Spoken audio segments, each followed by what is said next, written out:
तो पिछले क्लास में हम लोग पढ़े थे स्टेरिफिकेशन यानी कि अल्कोहल से एस्टर बनाने की विधि। हेडिंग आपको दिलवाया गया था पिछला वीडियो में कि स्टेरिफिकेशन किसे कहते हैं यह बताया गया था।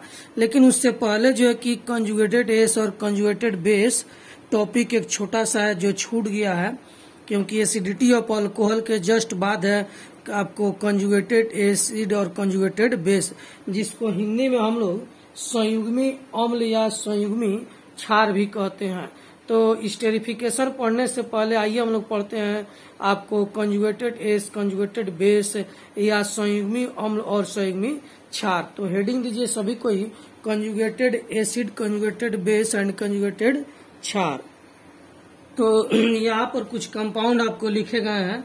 यह आपको एसेटिक एसिड है, या मिथाइल अल्कोहल, और यह H2 है, और यह सल्फ्यूरिक एसिड यानी कि H2SO4 है। तो यह जो कंपाउंड है इनका हम लोग को कंजुगेटेड बेस और कंजुगेटेड एसिड प्राप्त करना है कि कैसे जो है कि कंजुगेटेड एसिड और कंजुगेटेड बेस का निर्माण होता है। तो इसको बताने से पहले जो हम लोग को आइए देखते हैं कि यह कंजुगेटेड एसिड और कंजुगेटेड बेस होता क्या है। तो कोई भी कंपाउंड टूटता है तो उसका दो भाग होता है कि कैटायनिक और दूसरा एनायनिक, यानी कि एक पॉजिटिव और दूसरा नेगेटिव पार्ट। तो यह जो आपको टूटता है CH3COOH एसिटिक एसिड, तो यह टूटता है CH3COO- और यहाँ पर H+ में। तो यह आपका जो नेगेटिव पार्ट है यह हो जाएगा कंजुगेटेड बेस, और इसका जो पॉजिटिव पार्ट है वह हो जाएगा कंजुगेटेड एसिड। तो किसी भी कंपाउंड का नेगेटिव पार्ट कंजुगेटेड बेस कहलाएगा, और जो पॉजिटिव पार्ट होगा वह या जिसको इलेक्ट्रॉन की कमी होगी वह कंजुगेटेड एसिड कहलाएगा। या कंजुगेटेड एसिड को इलेक्ट्रॉन की कमी होती है, इस पर प्लस चार्ज का मतलब इसका इलेक्ट्रॉन कोई दूसरा ले लिया, यानी कि यहाँ पर यह जो है कि इसके इलेक्ट्रॉन को अपनी तरफ आकर्षित कर लिया। तो जो कंजुगेटेड बेस होते हैं वह इलेक्ट्रॉन रिच होते हैं, और कंजुगेटेड एसिड होते हैं इलेक्ट्रॉन डिफिशियंट कंपाउंड पार्टिकल होते हैं, इन्हें इलेक्ट्रॉन की कमी होती है। तो यह जब टूटेगा तो क्या बनाएगा, यह टूटेगा तो CH3O पर - यहाँ से यह बॉन्ड इस प्रकार से टूटता है तो यह बन जाएगा, और H पर क्या आ जाएगा, प्लस बन जाएगा। तो यह आपका हो जाएगा कंजुगेटेड एसिड, और यह हो गया कंजुगेटेड बेस। और उसी प्रकार से यह टूटेगा तो इस प्रकार से यहाँ पर यह टूटेगा तो फिर इस प्रकार से टूटेगा। तो यह टूटेगा तो आपको क्या बनाएगा, HO पर माइनस है, यहाँ पर H पर प्लस। तो यह आपका हो जाएगा कंजुगेटेड बेस, और यह हो गया कंजुगेटेड एसिड। उसी तरह H2SO4 है, H2SO4 को हम लोग ऐसे भी लिख सकते हैं, H और HSO4 भी लिखा जा सकता है। तो यहाँ से यह बॉन्ड टूटता है तो क्या बनेगा, HSO4 पर माइनस और H पर यहाँ पर प्लस।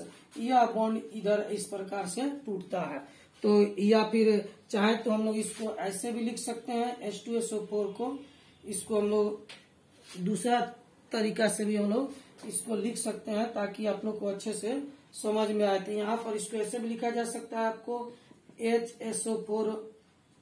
HSO4 माइनस HSO4 और H भी लिखा जा सकता है।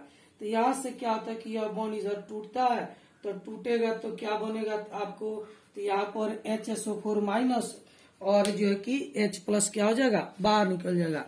तो यह जो है कि आपको जो नेगेटिव पार्ट है वह कहलाएगा कंजुगेटेड बेस, और जो पॉजिटिव पार्ट है वह कहलाएगा कंजुगेटेड एसिड। तो किसी भी कंपाउंड में दो पार्ट होते हैं, या कोई कंपाउंड टूटता है तो दो भागों में टूटता है। जो नेगेटिव पार्ट होता है वह कंजुगेटेड बेस कहलाता है, जो पॉजिटिव पार्ट होता है वह उसका कंजुगेटेड एसिड कहलाता है।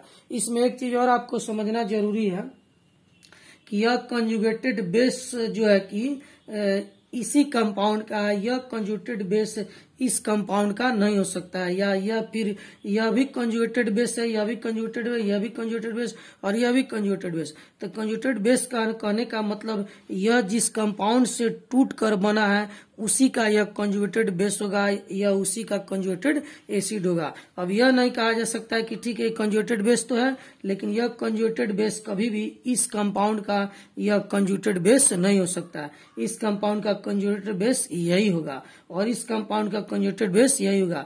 यह कभी नहीं कहा जा सकता है कि यह जो कंजुगेटेड बेस इस कंपाउंड का हो जाता है। हर कंपाउंड का अपना एक खास कंजुगेटेड बेस होता है जो उससे मिलकर बना होता है। तो कंजुगेटेड बेस यानी हिंदी में संयुग्मी क्षार कहने का मतलब यह है कि जो भी पार्टिकल जिस कंपाउंड से टूट कर निकला है वह उसी कंपाउंड का कंजुगेटेड बेस होगा, वह किसी दूसरे कंपाउंड का कंजुगेटेड बेस नहीं कहला सकता है। तो इस तरह से आपसे जो है कि कुछ क्वेश्चन पूछा जाता है एग्जाम में ऑप्शन देकर कि बताइए कि इसका कंजुगेटेड बेस कौन सा है। तो आइए इस पर एक यहाँ पर हम लोग क्वेश्चन बनाते हैं ताकि समझ में आ जाए। तो यहाँ पर आपसे क्वेश्चन पूछा गया है कि find the conjugated base of H3O+, इसको हाइड्रोनियम आयन भी कहा जाता है। तो H3O+ का कंजुगेटेड बेस प्राप्त करना है। तो यह क्वेश्चन आपको जी मेंस में पूछा गया है क्वेश्चन, और इसी टॉपिक पर आधारित है, तो इसीलिए आपको यहाँ पर एक क्वेश्चन बताया जा रहा है। तो इसमें पूछा जा रहा है कि इसका कंजुगेटेड बेस कौन होगा।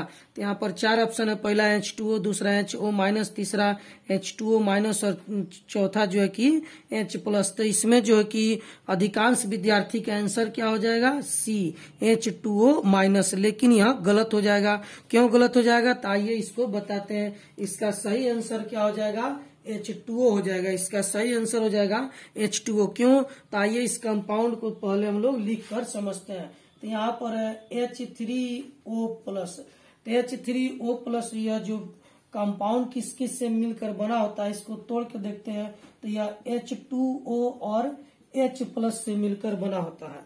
तो यह जो कंपाउंड है H2O और H+ से मिलकर बना होता है, तो यह हो जाएगा कंजुगेटेड एसिड है। यह क्या हो जाएगा, कंजुगेटेड बेस। तो इस कंपाउंड का यह कंजुगेटेड आपको बेस हो गया, यह हो गया कंजुगेटेड एसिड।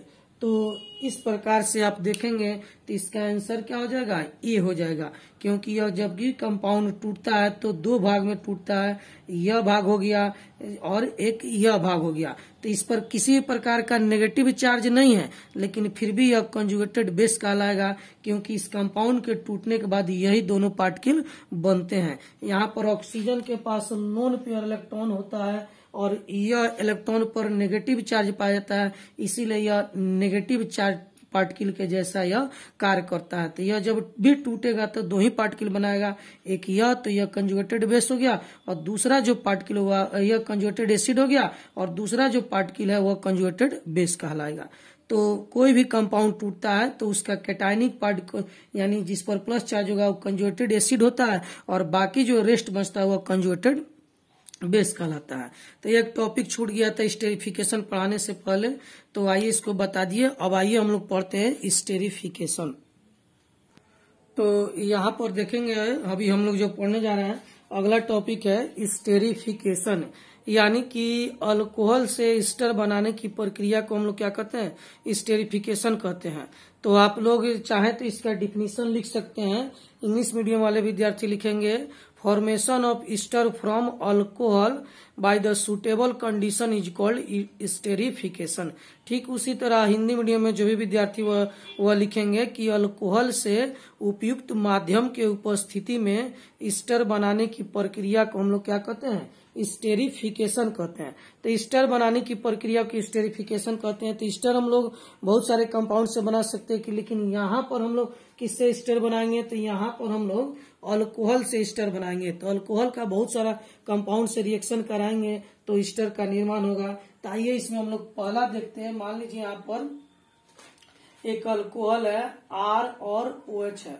यह अल्कोहल है, R की जगह पर कोई भी कंपाउंड हम लोग लिख सकते हैं। इसका रिएक्शन हम लोग कराते हैं आपको ClCOO और यहाँ पर R से रिएक्शन कराते हैं, R से। तो यह जो है कि आपको एसिड क्लोराइड कंपाउंड है। कौन सा कंपाउंड है, acid chloride compound, acid chloride. तो इसमें होता, और यह क्या है, अल्कोहल है, अल्कोहल है। तो इसमें होता क्या है कि यहाँ से आपको H और यहाँ से Cl, HCl जो है कि बाहर निकल जाएगा और यह ग्रुप आके R में जुड़ जाएगा। तो क्या बन जाएगा आपको R, और इधर से क्या आपको जुड़ा है, आपको R और O, इधर से क्या आके जुड़ेगा तो COO और यहाँ पर R एस्टर आकर जुड़ गया, और बाहर क्या निकलेगा यहाँ पर, तो HCl यहाँ से बाहर निकल जाएगा। तो यह कहलाएगा डाई अल्काइल एस्टर। तो यह कौन सा कंपाउंड हो गया, dialkyl ester, dialkyl ester, dialkyl ester. तो यह जो है कि हम लोग देख रहे हैं कि अल्कोहल से का रिएक्शन जब एसिड कोलाइड से कराते हैं तो स्टर का निर्माण होता है। तो इसी रिएक्शन को कहते हैं स्टेरिफिकेशन। तो यह पहला रिएक्शन है स्टेरिफिकेशन का। अब आइए इसका एक एग्जाम्पल देकर आपको समझाते हैं। यहाँ पर लिखते हैं CH3OH लिखते हैं और यहाँ पर ClCOO और यहाँ पर CH3 लिखते हैं। तो होता क्या है कि यहाँ से H और यहाँ से HCl बाहर निकल जाएगा और जो है कि क्या बन जाएगा तो CH3O और इधर से क्या आपको आकर जुड़ेगा तो इधर से COO और CH3 और HCl क्या हो जाएगा बाहर निकल जाएगा। तो यहाँ पर देखिए यह भी मिथाइल और यह भी मिथाइल। तो क्या बन गया आपको डाई मिथाइल स्टर। तो यह डाई मिथाइल स्टर का निर्माण हो गया। तो स्टर देखिए आप अल्कोहल का कैसे रिएक्शन हम करा के हम लोग स्टर बनाए हैं। अब आइए जो है कि अब दूसरा रिएक्शन जो है कि अल्कोहल का रिएक्शन किसी दूसरे कंपाउंड से कराने के पश्चात हम लोग स्टर बनाते हैं। तो अभी जो है कि अल्कोहल का रिएक्शन हम लोग किससे कराए हैं तो अल्कोहल का रिएक्शन कराया गया आपको एसिड कोलाइड से। अब अल्कोहल का रिएक्शन कराते हैं यहाँ पर CH3 को R भी हम लोग लिख सकते हैं और O और H इसका रिएक्शन हम लोग करा रहे हैं एसिड से। तो HOCOO और यहाँ पर CH3 को R भी हम लोग लिख सकते हैं। तो यहाँ से रिएक्शन कराएंगे तो यह एसिड है तो एसिड हमेशा H देगा और अल्कोहल जो है कि OH देगा। तो इसके साथ यह अल्कोहल H दे सकता है और जब एसिड के साथ रहेगा उस समय यह OH देगा। तो अल्कोहल में दोनों क्षमता आपको बताए हैं पहले वीडियो में कि अल्कोहल एसिडिक भी होता है और अल्कोहल बेसिक भी होता है। तो जब अल्कोहल एसिडिक के साथ रिएक्शन करेगा उस समय यह OH देगा और बेस की तरह कार्य करेगा। और जब किसी दूसरे कंपाउंड के साथ रिएक्शन करेगा तो उस समय यह H देगा और एसिड की तरह काम करेगा। यहाँ से OH और H जल बन के बाहर निकल जाता है। इधर से क्या जुड़ेगा तो इधर से CH3 आके जुड़ गया और इधर से क्या आएगा तो इधर से आएगा आपको O और CH3 बाहर आज के जुड़ जाएगा और OH और H जल बन के यहाँ से बाहर निकल जाएगा। OH और H जल बन के क्या हो जाएगा बाहर निकल जाएगा। तो इस प्रकार आप देखते हैं कि स्टर का निर्माण हो चुका। तो स्टर का निर्माण हम लोग एसिड कोलाइड से भी करा सकते हैं और जो कि एसिड से भी करा सकते हैं। इस कंपाउंड का नाम है एसेटिक एसिड। तो यदि अल्कोहल का रिएक्शन हम लोग एसिड कोलाइड से कराएं एसेटिक एसिड से कराएं तो दोनों स्थिति में हम लोग को स्टर का निर्माण हो सकता है। अब आइए एक और रिएक्शन हम लोग कराते हैं जिससे कि अल्कोहल से हम लोग स्टर बना सकते हैं। तो यहाँ पर जो है कि हम लोग तीसरा रिएक्शन देखते हैं C नंबर में अल्कोहल का रिएक्शन आपको CH3 और OH है। इसका रिएक्शन हम लोग कराते हैं आपको किसके साथ कराते हैं तो एनहाइड्राइड के साथ कराते हैं। तो एनहाइड्राइड का होता है CH3 C double bond O फिर O यहाँ पर C डबल बॉन्ड O और CH3। तो इससे हम लोग रिएक्शन कराते हैं। यह भी मिथाइल तो यह क्या आएगा डाई मिथाइल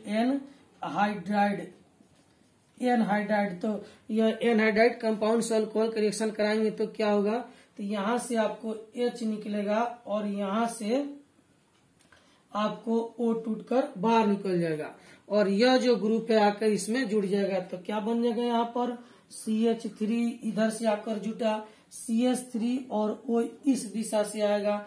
इधर से क्या क्या आएगा तो इधर से आएगा O आपको O और CH3 तो इधर से आ जाएगा O और CH3।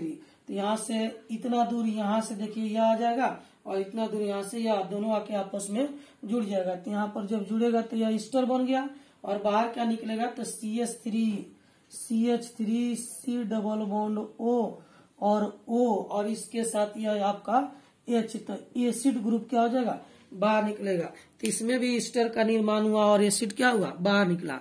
तो अल्कोहल का रिएक्शन हम लोग एसिड कोलाइड से कराएं या फिर एसेटिक एसिड से कराएं या फिर एनहाइड्राइड से कराएं तो तीनों स्थिति में स्टर का निर्माण होता है। इसी प्रक्रिया को हम लोग स्टेरिफिकेशन कहते हैं। तो यदि क्वेश्चन एग्जाम में पूछा जाए कि व्हाट इज स्टेरिफिकेशन तो डिफिनीशन लिखने के बाद तीनों में से कोई एक एग्जाम्पल आप दे सकते हैं। और यह जो कि अभी अल्काइल अल्कोहल से रिएक्शन कराए हैं, तो जो कि इन तीनों का तो यह बना है। यहाँ पर हम लोग एराइल से भी रिएक्शन कराते हैं एक, तो वहां भी हम लोग को ईस्टर का निर्माण हो सकता है। जैसे कि यहाँ पर एक बेंजीन रिंग लेते हैं और बेंजीन रिंग में O और H लेते हैं, और इसका रिएक्शन हम लोग ClCOO और C2H5 से कराते हैं। यहाँ पर CH3 भी हम लोग लिख सकते हैं। तो क्या हो जाएगा, यहाँ से H और Cl क्या हो जाएगा, बाहर निकल जाएगा, HCl बाहर निकल जाएगा और यह ग्रुप जाके इसमें जुड़ जाएगा। तो इधर से आपको इतना ग्रुप आया और इधर से इतना, दोनों आपस में क्या हो जाएगा, जुड़ जाएगा। तो यह इधर से आएगा तो क्या बनाएगा, बेंजीन रिंग आपको बना लिया। बेंजीन रिंग में आपको यहाँ पर O आ गया, तो यह जो बेंजीन रिंग बनाया गया है O आ गया, और इधर से क्या आके जुटेगा, तो CO और C2H5 आके जुटेगा। तो यहाँ पर C डबल बॉन्ड O और इधर C2H5 आकर इधर से क्या हो जाएगा, इसमें जुड़ जाएगा। तो इस प्रकार यह ईस्टर बन गया। इसका नाम होगा इथाइल फिनाइल ईस्टर। और HCl इस प्रक्रिया में क्या हो जाएगा, बाहर निकल जाएगा। तो यहाँ से HCl क्या हो जाएगा, बाहर निकल जाएगा। तो यह कंपाउंड कहलाएगा इथाइल फिनाइल ईस्टर। तो बेंजीन रिंग के द्वारा भी हम लोग ईस्टर बना सकते हैं, यानी कि फिनॉल के द्वारा भी हम लोग ईस्टर बना सकते हैं और अल्कोहल के द्वारा भी ईस्टर बना सकते हैं। तो स्टेरिफिकेशन का यह 4 एग्जाम्पल है। जो आपको अच्छा लगे वह एग्जाम में लिख दीजिएगा, लेकिन अभी नोट में चारों लिखना है आपको। तो आइए अब अगला टॉपिक हम लोग पढ़ते हैं। तो अभी हम लोग पढ़ने जा रहे हैं reaction of alcohol from Lucas reagent. तो ल्यूकास्ट रिएजेंट से अल्कोहल का रिएक्शन हम लोग कराते हैं, तो क्या प्रभाव पड़ता है और कैसे कैसे ये रिएक्शन करते हैं, आइए इसको हम लोग समझते हैं। तो ल्यूकास्ट रिएजेंट जो है कि बहुत ही इम्पोर्टेंट टॉपिक है ल्यूकास्ट रिएजेंट, और इसको एग्जाम में कई बार आप लोग से पूछा जा चुका है। तो इसको अच्छे से ध्यान रखेंगे कि ल्यूकास्ट रिएजेंट अल्कोहल से कैसे रिएक्शन करता है। यह इम्पोर्टेंट इसलिए है कि ल्यूकास्ट रिएजेंट जो है कि 1 डिग्री, 2 डिग्री और 3 डिग्री अल्कोहल में डिफ्रेंशिएट करता है, यानी कि अंतर स्पष्ट कर सकता है। तो यदि आपसे पूछा जाए कि कौन सा ऐसा केमिकल है जो 1 डिग्री, 2 डिग्री, 3 डिग्री अल्कोहल में अंतर स्पष्ट कर सके, तो वह केमिकल का नाम है ल्यूकास्ट रिएजेंट। तो ल्यूकास्ट रिएजेंट से अल्कोहल के बीच हम लोग डिफ्रेंशिएट कर सकते हैं। तो कैसे रिएक्शन होता है, क्या होता है, आइए हम लोग देखते हैं। तो सबसे पहले हम लोग समझेंगे कि ल्यूकास्ट रिएजेंट होता क्या है। तो ल्यूकास्ट रिएजेंट पहले समझते हैं। तो ल्यूकास्ट रिएजेंट क्या होता है, तो यहाँ पर लिखते हैं ल्यूकास्ट रिएजेंट। तो ल्यूकास्ट रिएजेंट क्या होता है, तो यह जो है कि 2 तरह के कंपाउंड का मिश्रण होता है ल्यूकास्ट रिएजेंट। कौन कौन सा, तो ZnCl2 और कॉन्क जो है कि कॉन्क HCl, यानी कि ZnCl2 और कंसंट्रेटेड यानी कि सांद्र HCl के मिश्रण को कहते हैं ल्यूकास्ट रिएजेंट। इस पर आपसे जो है कि शॉर्ट नोट भी पूछा गया है एग्जाम में कि ल्यूकास्ट रिएजेंट पर शॉर्ट नोट लिखे, तो आपको क्या लिखेंगे कि यह ZnCl2 तथा कॉन्क HCl का मिश्रण होता है, जिसका उपयोग 1 डिग्री, 2 डिग्री, 3 डिग्री अल्कोहल में डिफ्रेंशिएट करने के लिए हम लोग करते हैं। तो यह कैसे डिफ्रेंशिएट करता है, क्या रिएक्शन होता है, तो आइए हम लोग देखते हैं ल्यूकास्ट रिएजेंट का रिएक्शन। तो यहाँ पर ध्यान देंगे आप लोग।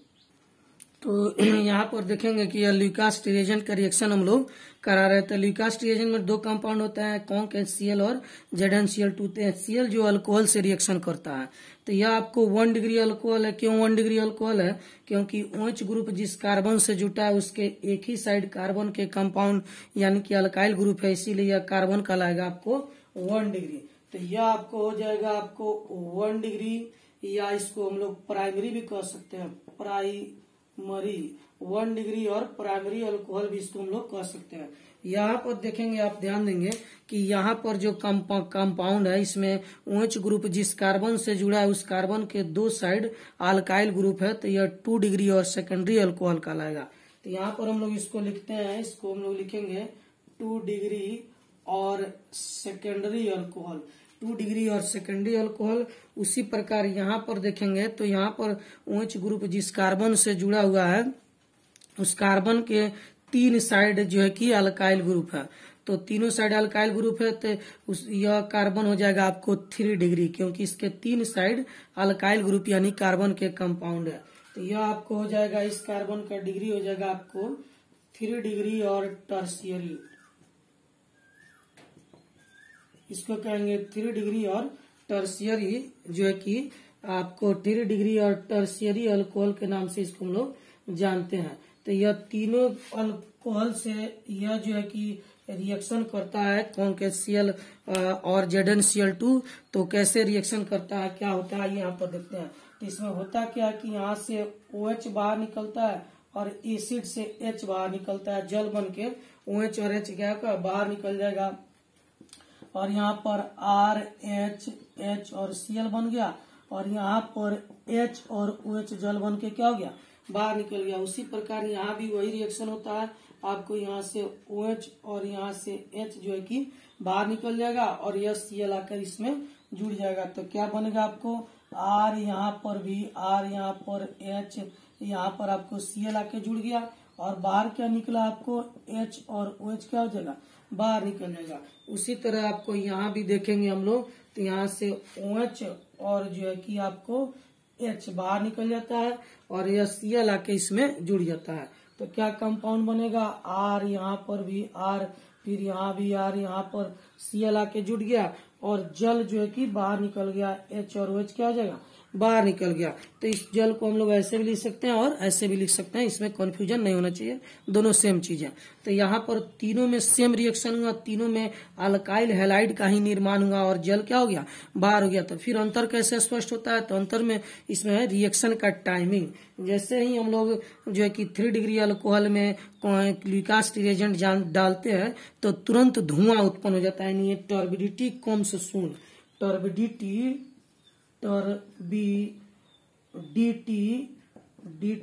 कम्स सून, टर्बिडिटी कम्स सून, यानी कि इसमें जैसे ही हम लोग 3 डिग्री अल्कोहल का रिएक्शन ल्यूकास्ट रिएजेंट से कराते हैं तुरंत धुआं उत्पन्न होता है। इसमें टर्बिडिटी जो है कि आफ्टर 10 मिनट, यानी धुआं जो है कि 10 मिनट बाद उत्पन्न होता है।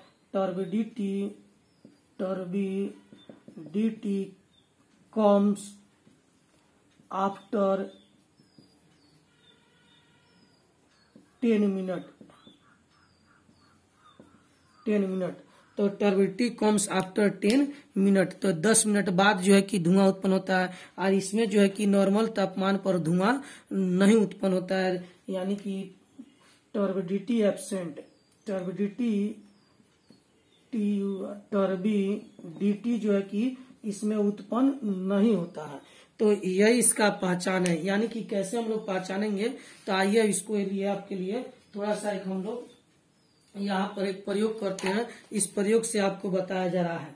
तो मान लीजिए कि इसमें जो है कि यहाँ पर एक ढक्कन लिए हुए हैं, इस ढक्कन में जो है कि आपको, या फिर एक और लेते हैं यहाँ पर। अब यहाँ पर देखिए, यहाँ पर एक बोतल है, इस बोतल में जो है कि आप लोग को इस बोतल में यहाँ पर अल्कोहल रखा हुआ है। अब आप जो है कि कहीं पर गए जो है कि इंटरव्यू में या कहीं भी, तो पूछा गया कि आपसे कि बताइए कि इस बोतल में कौन सा अल्कोहल है, 1 डिग्री, 2 डिग्री, 3 डिग्री, या प्राइमरी, सेकेंडरी या टर्शियरी अल्कोहल, कौन सा अल्कोहल है। तो इसमें क्या करेंगे हम लोग कि इसमें आपको एक दूसरा ढक्कन ले रहा है, इसमें समझिए कि ल्यूकास्ट रिएजेंट है, तो इस ल्यूकास्ट रिएजेंट को हम लोग इसमें इस प्रकार से डालेंगे। तो जैसे ही ल्यूकास्ट रिएजेंट को हम लोग इसमें डालेंगे, यदि जो है कि इसमें ल्यूकास्ट रिएजेंट तुरंत डालने के बाद ल्यूकास्ट रिएजेंट डाले और तुरंत इस बोतल में से धुआं निकलने लगा, तो इसका मतलब हुआ जो है कि 3 डिग्री अल्कोहल है। 3 डिग्री अल्कोहल ल्यूकास्ट रिएजेंट से फास्ट रिएक्शन करता है। और यदि इसमें से हम लोग 2-3 बूंद जो है कि ल्यूकास्ट रिएजेंट डालते हैं और डालने के 10 मिनट बाद जो है कि इसमें से धुआं निकले, तो यह जो है कि 2 डिग्री अल्कोहल हुआ। और यदि इसमें ल्यूकास्ट रिएजेंट डालते हैं और यह डालने के बाद 1 घंटा बाद भी इससे धुआं नहीं निकले, तो इसका मतलब यह 1 डिग्री और प्राइमरी अल्कोहल हुआ। तो इसी प्रकार से इसको प्रैक्टिकली हम लोग चेक कर सकते हैं। इसी कोई भी अल्कोहल हो, आपको नहीं पता हो, तो उसमें ल्यूकास्ट रिएजेंट डालिए और डालने के बाद रिएक्शन देखिए। अगर रिएक्शन तुरंत हो रहा है तो वह 3 डिग्री अल्कोहल हो जाएगा, रिएक्शन 10 मिनट बाद हो रहा है तो 2 डिग्री अल्कोहल, और रिएक्शन बिल्कुल हो ही नहीं रहा है तो वह जो है कि 1 डिग्री और प्राइमरी अल्कोहल होगा। तो अल्कोहल में अंतर स्पष्ट करने के लिए हम लोग ल्यूकास्ट रिएजेंट का उपयोग करते हैं। यह बहुत ही इम्पोर्टेंट रिएक्शन है, इसे कई बार आपको एग्जाम में पूछा जा चुका है। तो यहाँ पर एक क्वेश्चन लिखा हुआ है कि primary, secondary, tertiary alcohol can be differentiate by, और 4 ऑप्शन है आपको। पहला ल्यूकास्ट रिएजेंट, दूसरा विक्टर मेयर टेस्ट, तीसरा ऑक्सीडेशन और चौथा ऑल, यानी कि इनमें से सभी। यह जो क्वेश्चन है आईएससी के एग्जाम में और बहुत सारे कॉम्पिटिटिव एग्जाम में, जैसे आपको बीएचयू का एग्जाम हुआ, एग्रीकल्चर का एग्जाम हुआ, सीबीएसई मेडिकल का एग्जाम हुआ, इन सभी में यह सब क्वेश्चन पूछा जा चुका है। इससे सीबीएसई इसको मेडिकल के एग्जाम में भी इसको पूछा जा चुका है। तो यह बहुत ही इंपॉर्टेंट क्वेश्चन है, आईएससी में भी इसको आ चुका है यह क्वेश्चन। तो हिंदी मीडियम वाले जो विद्यार्थी होंगे वह लिखेंगे, क्या लिखेंगे कि प्राइमरी यानी कि 1 डिग्री, 2 डिग्री तथा 3 डिग्री अल्कोहल में निम्नलिखित में किसके द्वारा अंतर स्पष्ट किया जा सकता है। तो हिंदी मीडियम वाले विद्यार्थी इसको इसी प्रकार से लिखेंगे, तो कि 1 डिग्री, 2 डिग्री, 3 डिग्री अल्कोहल में निम्नलिखित में किसके द्वारा अंतर स्पष्ट किया जा सकता है। तो यहाँ पर 4 जो है कि ऑप्शन दिया गया, चारों को हिंदी में ही इसी तरह से लिखा जा सकता है। तो इसी तरह लिखा जाता है। तो अभी तो आप देख लिए ल्यूकास टेस्ट से हम लोग 1 डिग्री, 2 डिग्री, 3 डिग्री अल्कोहल अंतर स्पष्ट कर सकते हैं। उसी तरह विक्टर मेयर टेस्ट भी होता है, उससे भी हम लोग इसको अंतर स्पष्ट कर सकते हैं। और ऑक्सीडेशन अगले टॉपिक में इसी चैप्टर में पढ़ना है, उससे भी 1 डिग्री, 2 डिग्री, 3 डिग्री अल्कोहल में अंतर स्पष्ट किया जा सकता है। तो इसका आंसर क्या हो जाएगा, इसका आंसर हो जाएगा ऑल। तो यह क्वेश्चन जो है कि आपके आईएससी के एग्जाम में 1-2 बार रिपीट भी किया गया है। तो इसको याद रखेंगे कि 1 डिग्री, 2 डिग्री, 3 डिग्री अल्कोहल में हम लोग इन तीनों प्रोसेस से जो है कि डिफरेंस प्राप्त कर सकते हैं। तो जिसमें से एक हम लोग पढ़ लिए, और यह जो कि हम लोग को नहीं पढ़ना, हमारे सिलेबस में नहीं है, लेकिन इससे भी हम लोग इसको अंतर स्पष्ट कर सकते हैं। और यह अगले वीडियो में हम लोग को मिलेगा इसी चैप्टर में। तो यह इस पर एक अच्छा क्वेश्चन है जो आपको बताया गया। अब अगला टॉपिक हम लोग देखते हैं। तो अगला रिएक्शन हम लोग का है reaction of alcohol from phosphorus ट्राइहेलाइड। तो फास्फोरस ट्राइहेलाइड के साथ जो अल्कोहल का रिएक्शन है, यहाँ पर अल्कोहल लिख देते हैं और इसका रिएक्शन कराते हैं PCl3 से। तो यह जो रिएक्शन हम लोग पिछला चैप्टर में हेलो एल्केन हेलो एरिन में इस रिएक्शन को हम लोग पढ़ चुके हैं। इसमें क्या होता है कि कभी भी फास्फोरस ट्राइहेलाइड जो है कि 1 मोल अल्कोहल से रिएक्शन नहीं करता है। इसमें प्रोडक्ट क्या बनता है पहले देख लेते हैं। यहाँ पर RCl बनता है और साथ में क्या बाहर निकलता है, तो H3 आपको PO3 क्या होता है, बाहर निकलता है। तो इसमें H3PO3 जो है कि आपको बाहर निकलता है। तो यह जो है कि फास्फोरिक एसिड कहलाता है, यह बाहर निकलता है। तो सवाल है कि यह बना कैसे, तो आइए इसका मैकेनिज्म हम लोग छोटा सा देख लेते हैं। तो यहाँ पर देखते हैं इसका मैकेनिज्म। तो यह जो रिएक्शन और अल्कोहल का रिएक्शन ट्राइहेलाइड और पेंटाहेलाइड और SOCl2 से सभी से हम लोग पहला chapter halo alkane hello Erin में पढ़ चुके हैं। वहां पर आप देखिएगा तो यह आपको मिल जाएगा। तो यहाँ पर टॉपिक में एक है, तो आइए इसको बताते हैं। तो इसमें होता क्या है कि R और OH का रिएक्शन हम लोग को PCl3 से कराना है। तो PCl3 से जो है कि यह 1 मोल PCl3 1 मोल अल्कोहल के साथ रिएक्शन नहीं करता है। इसके लिए हम लोग को 3 मोल अल्कोहल लेना पड़ता है। तो होता क्या है कि 3 गो अल्काइल और 3 गो हैलाइड, यहाँ पर RCl जो है कि 3 मोल क्या हो जाएंगे, बाहर निकल जाएंगे। तो RCl 3 मोल क्या होता है, बाहर निकल जाता है। अब बचा क्या, तो हाइड्रोजन बचा। तो हाइड्रोजन कितना बचा, तो 3 से गुना है। तो हाइड्रोजन कितना बच जाएगा आपको, हाइड्रोजन 3 बचेगा। और यह जो है कि हाइड्रोजन 3 बचा। फास्फोरस कितना बचा, तो फास्फोरस 1 है, तो यहाँ पर फास्फोरस 1 बचा। अब ऑक्सीजन कितना बचा, तो ऑक्सीजन यहाँ से 3 से गुना है तो 3 ऑक्सीजन बचा। तो यहाँ पर H3PO3 जो है कि एसिड बनकर बाहर निकल जाएगा और 3 मोल अल्काइल हैलाइड का निर्माण होगा। तो यह अल्कोहल जब भी PCl3 से रिएक्शन करेगा तो याद रखेंगे कि यह 3 मोल अल्कोहल जो है कि 1 मोल PCl3 से रिएक्शन करता है और अल्काइल हैलाइड का निर्माण करता है। यहाँ पर आप लोग चाहें तो एक एग्जांपल दे सकते हैं। यहाँ पर C2H5 और OH है, इसका रिएक्शन हम लोग कराते हैं PCl3 से। तो याद रखेंगे कि यह जो है कि 3 मोल अल्काइल हैलोजन है, तो 3 मोल अल्काइल हैलाइड भी लेना पड़ेगा, यानी 3 मोल अल्कोहल भी लेना पड़ेगा। तो यहाँ पर क्या बनेगा, 3 मोल रिएक्शन करते हैं तो 3 मोल अल्काइल और 3 मोल हैलाइड यानी कि C2H5Cl 3 मोल क्या हो जाएगा, बाहर निकल जाएगा। और क्या बचेगा, हाइड्रोजन 3 बचेगा। तो यहाँ पर लिख देंगे H3। फास्फोरस 1 बचा तो यहाँ पर लिख देंगे P, और 3 ऑक्सीजन बचा तो यहाँ पर लिख देंगे O3।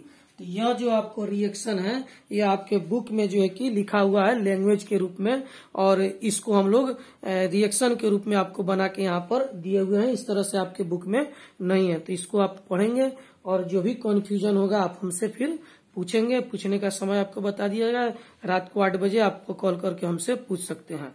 तो इसको पढ़ें लिखें, और कुछ जो है कि और अल्कोहल का रिएक्शन है थोड़ा बहुत, तो उसको हम लोग पढ़ने के बाद शुरू करेंगे, केमिकल प्रॉपर्टीज ऑफ फिनॉल।